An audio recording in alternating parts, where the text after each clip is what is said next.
Hello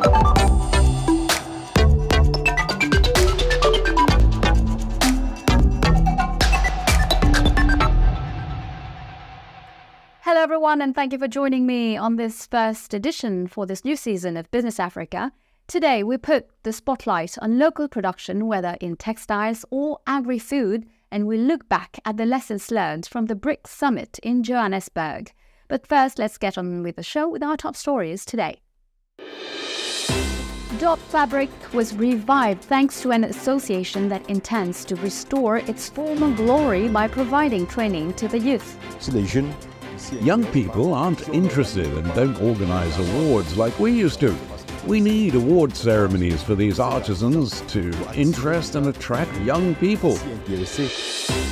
In Gabon, an entrepreneur is fighting to achieve the best possible quality in chocolate production using local resources. The chocolate that is from our plantation, we therefore reserve it for these bars from the plantations, and that allows us to identify the source of cocoa.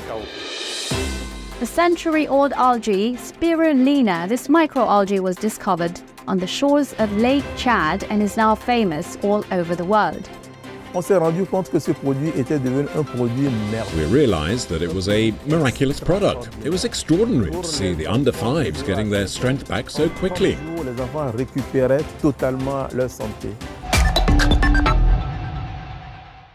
In Cameroon, the traditional Ndop fabric was long reserved for kings and nobles before gradually losing its reputation as a sacred textile.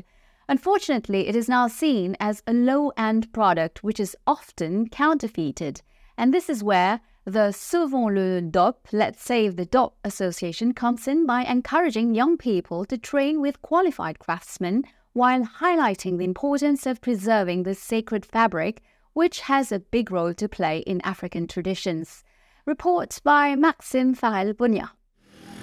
The emblem of the country and the standard bearer of the entire Bamileke region, Ndop is the most respected and revered traditional fabric created by weaving cotton and raffia fiber. The technique dates back before the 11th century in some African countries and began to be used in Cameroon between 1500 and 1600. This fabric expresses the mystical grass field, a region of the savannas in the west of the country, which is involved in all the traditional rites of royalty. We are in the village of Batosowu. But where does the name Batosowu come from? In fact, it's from the migrants from the northwest who came to Baham, and the king there settled them in this village, which is now called Batosowu.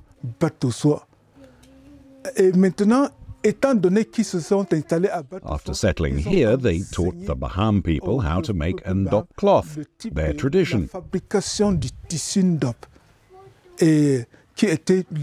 So called because Ndop is also in the northwest of Cameroon. The Ndop was the ceremonial garment of traditional chiefs and initiated notables for a long time. This globally respected fabric, associated with all the major cultural events such as traditional parades, solemn gatherings, and ceremonies related to magic, is now imitated and worn by everyone during any occasion. We find fabrics with defects during the production process and are considered to be low quality or imitations, or even replicas of patterns on plain fabrics. Angelina, one of the shopkeepers at the Baham market, won't tell you otherwise. We are all benefiting from the traditional loincloth. Before, it wasn't like it is now. When you saw someone wearing a traditional loincloth, you had to respect them. But now, in modern times, everything has changed. But until then, the person who knows will be able to tell the difference between the good and the original. This cultural emblem, which has long commanded respect because no one outside the traditional insiders in West Cameroon could have it, is also threatened by the loss of the know-how needed to design it, which has accelerated the disappearance of the ritual fabric. Le savoir-faire est vraiment en voie de disparition. The knowledge is disappearing, and the reason why is because, well, on the old fabrics you can see that the designs were skillfully done. Mais de nos jours, But today, many young artisans who are less well trained or still need to complete their training, and they're rushing to take an interest in manufacturing, which means the product is of inferior quality. But the low-quality loincloths sold on the markets differ from the originals, such as those woven by the craftswoman Marie-Louise here in Baham. This craftswoman first fetches raffia leaves from the marsh, then extracts the fibers she uses as threads to embroider motifs representing symbols. Marie-Louise has inherited this know-how and this way of life from her parents. Our parents taught us to weave, to untie. They are what we call short fabrics. We call the other 3 dig. The other here is the 5 dig, so it is 5 parts.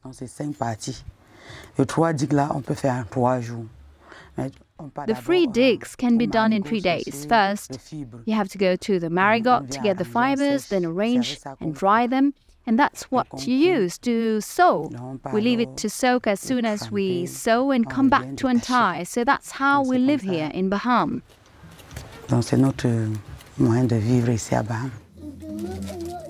The fabric is dyed with indigo and a sharp knife removes the raffia seams. The designs embroidered by the craftsmen then appear on the material.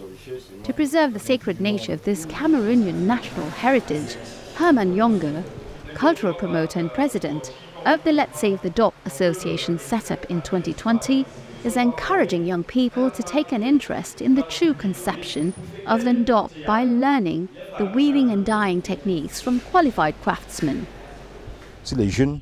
Young people aren't interested and don't organize awards like we used to.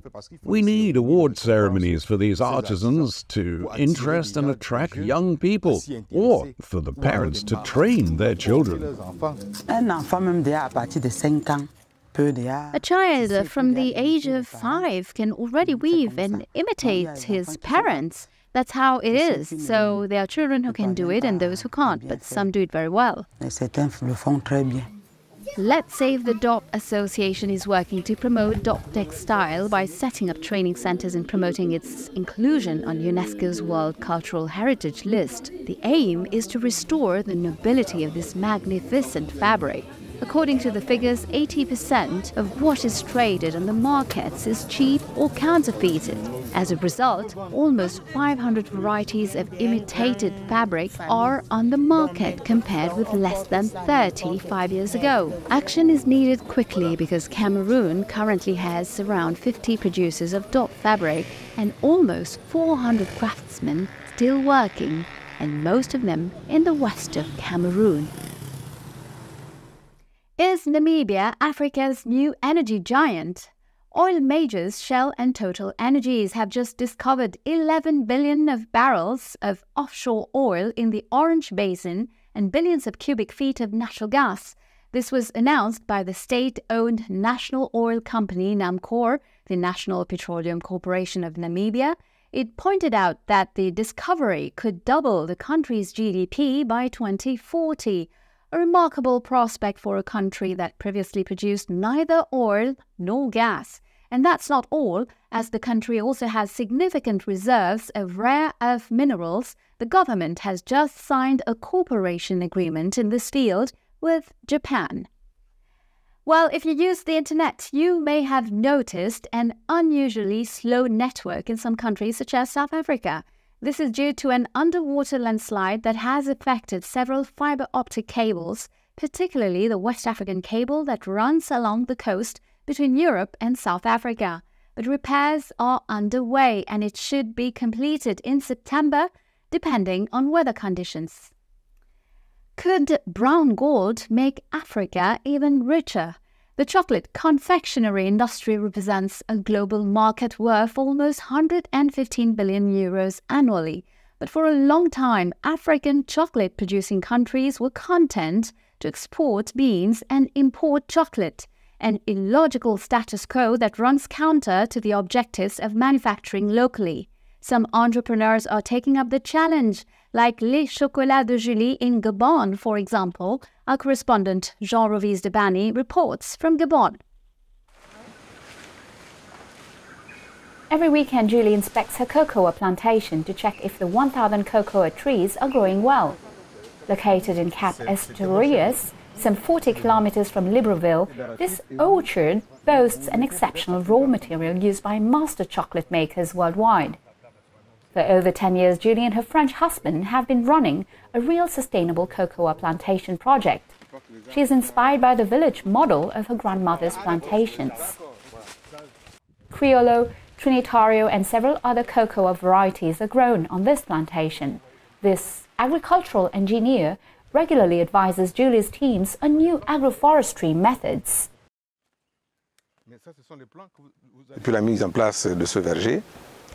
Since the establishment of this orchard, I have noticed that there is a clear evolution. With an objective of 3 hectares at the beginning, we have today 5 hectares of planted cocoa trees that are in production. Of course, there is a big problem in terms of supervision. But what we need to do now is to ensure that this promoter can be supported from plantation to post-production operations, because it is exciting to produce cocoa. La transformation, disons, aux opérations post-récolte, autant pour moi. Parce qu'il est bien beau, le produit du cacao. But if you do not master the process of shelling, fermentation, drying, and bagging, your cocoa does not have a good market value. Votre cacao n'a pas une bonne valeur marchande. With the ambition of producing up to 10 tons of beans per year, the arrival of this engineer now gives Hervé, Julie's husband, dreams of grandeur. I think we'll continue this consulting work because we don't master everything. It's really sharp expertise like this that we need to continue the development and growth of Julie's chocolate factory and plantations. It is in this chocolate factory located in the city centre that the beans from Julie's plantation or those purchased from the Cocoa Fund are processed. In 10 years, Julie has succeeded in dethroning the multinationals that offer bars on the local market, which are the preserve of producers such as the French Barry. Julie's Gabonese chocolate brand has more than 20 fresh flavours. What makes Julie's chocolate special is that we have a wide range of products. Nous avons développé de nouveaux produits comme la tablette à la badame. We have developed new products such as the badami bar. We also have chocolate sweets that you see there in the shop windows. We also have new products that we have launched on the market. De nouveaux produits que nous avons sortis sur le marché, donc dans nos boutiques. On a ici par exemple we have coconut flavored rum here, for example. It's milk chocolate. Du rhum au coco. Donc c'est un chocolat au lait et on a aussi le rhum coco. On a aussi à la vanille. Et on a aussi le thé matcha, donc du chocolat. We also have vanilla and green tea chocolate. Et du chocolat au thé vert. Et là, on est en train d'étudier un autre. And we're currently studying another chocolate that we will launch soon. It's made with mint from Gabon. On transforme de la fève, donc on peut prendre par exemple nos fèves soit à notre plantation. We process the beans from our plantations or those purchased from the cocoa warehouse. On les trie, on les met en machine, on les torréfie, on les canche. Which we sort, grind and put into conches. On souffle et on met au conchage. Et moi je prends la partie là où. And I do the part where we process them into bars and other chocolate derivatives. Dérivés de produits de chocolat. Voilà. Through hard work, Julie's Gabonese chocolates have become emblematic of a country where good beans are made. But no chocolate. Hervé is a precious help in this adventure. We are lucky here in Gabon, a blessed country in terms of raw materials. Whether it is the subsoil, forest, or agriculture, We have everything, but we need to federate all that. We are planters, and we need to be able to source good quality cocoa and put it in these bars. This is cocoa from our plantations. The chocolate that is from our plantation, we therefore reserve it for these bars from the plantations, and that allows us to identify the source of cocoa. To succeed in entrepreneurship in Africa is not an easy bet, yet Julie is part of a new generation of young Gabonese entrepreneurs making a name for themselves. That day, she was invited by the US Embassy in Gabon to speak to young entrepreneurs about her success story. Julie's chocolates is a huge inspiration to me because in the beginning I thought, how did she get to this point? By talking to us about her work, I realized that you could start from nothing, just by going from an idea. And as you develop that idea, meet people and have opportunities that can push you to kickstart your business. Today, Julie is considered a true pioneer in her country in the field of artisanal chocolate making. Her expertise has already been rewarded on the international scene. In 2015, the chocolatier was awarded the Euro Chocolate Awards in Italy, a distinction awarded annually to the world's chocolatiers. Before COVID-19, this complementary couple had 5 shops in the capital Libreville, and today only 2 remain. With a turnover ranging between 200 and 300 million CFA francs per year, the duo is preparing to raise funds to build a factory to process the brown gold. They are also planning to open shops in Paris and Washington very soon.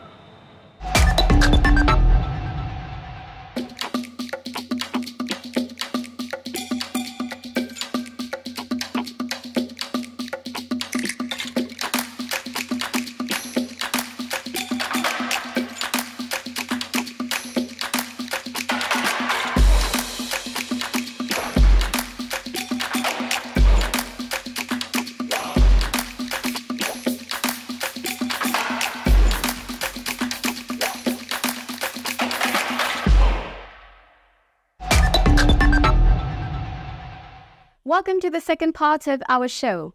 The BRICS group, currently made up of Brazil, Russia, India, China and South Africa, has 2 new African members. Egypt and Ethiopia are among the 6 nations set to join this group of emerging countries on January 1st. Algeria was also among the candidates but didn't make it to the club. To talk about what Africa expects from the BRICS group, I am joined from Johannesburg, where the BRICS summit was held, by Priyal Singh, a researcher at the Institute for Security Studies in South Africa. Priyal Singh, hello, and thank you for joining me on Business Africa. So how important is the arrival of 2 new African members to the BRICS group? Well, I think it's a positive development that more African states have been added to the group. I think most of us are currently interested in trying to understand exactly what was the selection criteria that was used specifically for these 2 new countries, Egypt and Ethiopia. I would presume that there are a number of other African countries that thought that they would also make excellent candidates. And I'm sure there must be some form of disappointment and also some form of confusion across the continent as to why specifically Ethiopia and Egypt were included in the grouping and not other large influential members from West Africa, also from North Africa, and so on. Overall, I think it is a positive development, and I think it's important to note that this does change the political dynamics in the BRICS grouping, as South Africa is no longer the sole African voice for the BRICS grouping as a whole. Has the summit changed the way Africa views the group? I mean, in a broader perspective. Yes, I certainly think that the Johannesburg BRICS Summit has changed Africa's collective views of the BRICS grouping as a whole. I think certainly the Johannesburg Summit was definitely one of the more prominent BRICS summits than we've ever experienced before. And I think this signals the rising ascendancy and influence of BRICS as a collective, as a voice for the global South, as a voice of the global South. And I think a lot of African countries are looking to the BRICS grouping as the kind of leader for the Global South, the leader to champion the voices of the Global South. So I think a lot of African countries are trying to engage more comprehensively and coordinate their actions with the BRICS grouping so that countries within the Global South can work collectively to leverage their collective weight and influence in the international system to challenge the dominance of many Western powers that have held sway over the system for many years. During the summit, we learned about the disappearance of Yevgeny Prigozhin, the leader of the Wagner militia and his associates, all key players in the group's activities in Africa. How do you see the future of African countries close to Russia? The security situation in many of these African countries that did use the services of the Wagner Group, their security situations haven't changed, despite the passing of Prigozhin, which means that the market gap in security that Wagner was fulfilling all of this time is still there. So there's still a demand for the services of these kinds of private military contractors across the African continents due to a whole host of reasons in terms of governance failures, security shortcomings, and so on. So the demand still exists, and I would assume that that demand would still want to be fulfilled by Russia, whether it's through Wagner, whether it's through other private military actors coming from Russia and so on. I believe that the demand is still there and that Russia is willing to service that demand in Africa. That was Priyal Singh from the Institute of Security Studies in South Africa. Thank you very much. And it's another first for Egypt. Port Said welcomed the first container ship to run on green methanol. The vessel belonging to Danish ship owner Maersk was sailing from Asia to Europe for the first time using this fuel derived from green hydrogen and made a stop in the Suez Canal for refueling.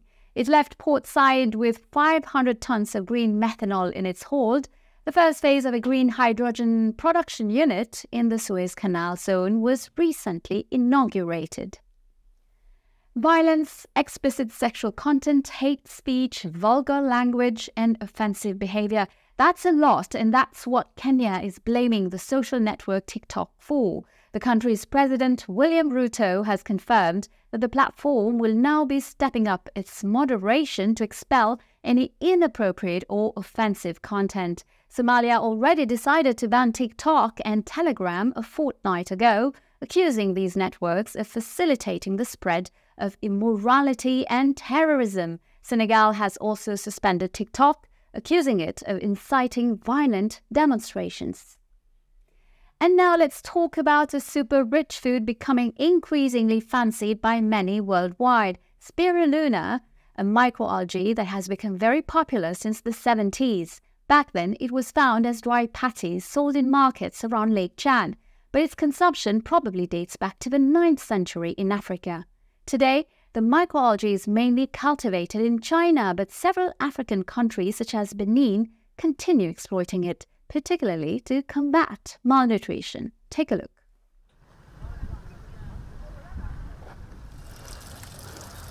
Discovered in Lake Chad in 1950, this algae is something of a miracle worker. Just 5 grams a day taken as a food supplement will cure a severely malnourished child in a matter of weeks.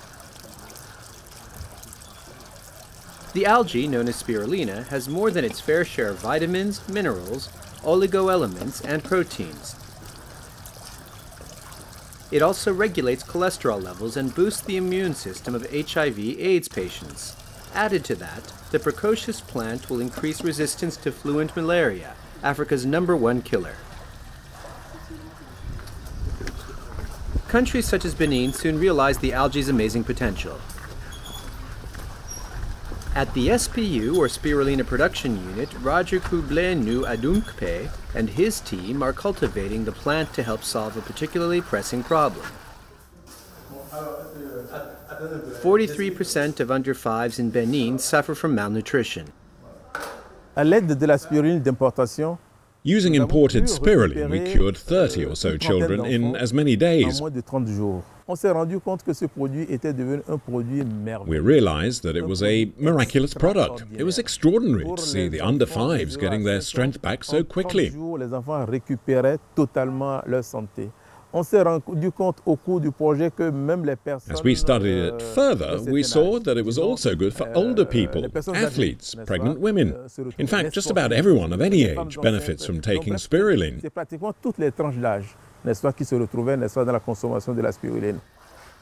As spirulina grows in water at 25 degrees Celsius, Africa has the perfect conditions for large-scale production. But warm water is not enough. Successful cultivation demands hard work, strictly observed conditions, and sufficient resources to deal with problems such as storms that disturb its growth. There are also problems with poor infrastructure, an unreliable power supply, and a lack of equipment. Problems that must be solved if spirulina production is to be optimized. La spiruline, c'est une microalgue. Elle est photosynthétique. Spirulina is photosynthetic microalgae. It can be grown in basins in the open, but it needs the right climatic conditions, namely the right amount of sun and rain. The unit currently produces 2 to 3 kilograms of algae a day. This is then transformed into food supplements, or yogurts and biscuits. The SPU laboratories also produce toiletries such as soap and shampoo that are made from spirulina. New products such as body lotion, salad dressing, and fruit juices are also being developed. There's a ready market for the products, with demand from households, wholesalers, supermarkets, and chemists in Benin. Once this demand is satisfied, the SPU hopes to conquer markets in the sub-region, starting with neighboring Togo. To achieve this goal, production needs to be tripled or even quadrupled.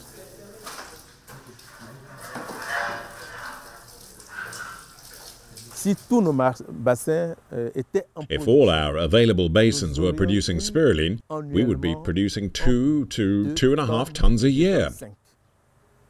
At the moment, output is 800 kilos, because our production facilities are worn out, and we don't have the resources to renew infrastructure.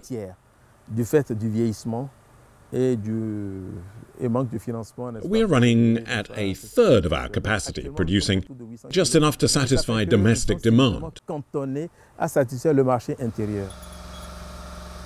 Serious investment is needed, above all to install solar panels, to no longer be dependent on an unreliable power supply, and to reduce energy costs. Marian Lihuhento evaluates and monitors projects for power electrical generation.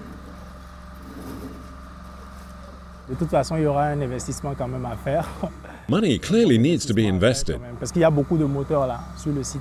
There is a lot of machinery on the site and a lot of power-hungry equipment. Spirulina production is spreading across the continent, and Burkina Faso already has several farms installed with help from associations and humanitarian NGOs. But even a miracle plant needs support from partners to flourish. With sub-Saharan nations spending 40% of their resources on healthcare, it would be a profitable venture.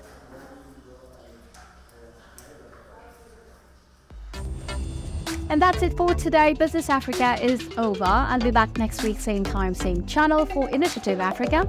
I'll be hosting Mrs. Latre-Kai Edzona Lawson-Hogban, member of the Africa Cup of Nations Referees Committee and FIFA referee instructor. In the meantime, you can watch this show again on our website, africanow.com, and follow us on all our social media channels. Feel free to share, like, and comment using the hashtag Business Africa. Have a great week, and until next time, goodbye.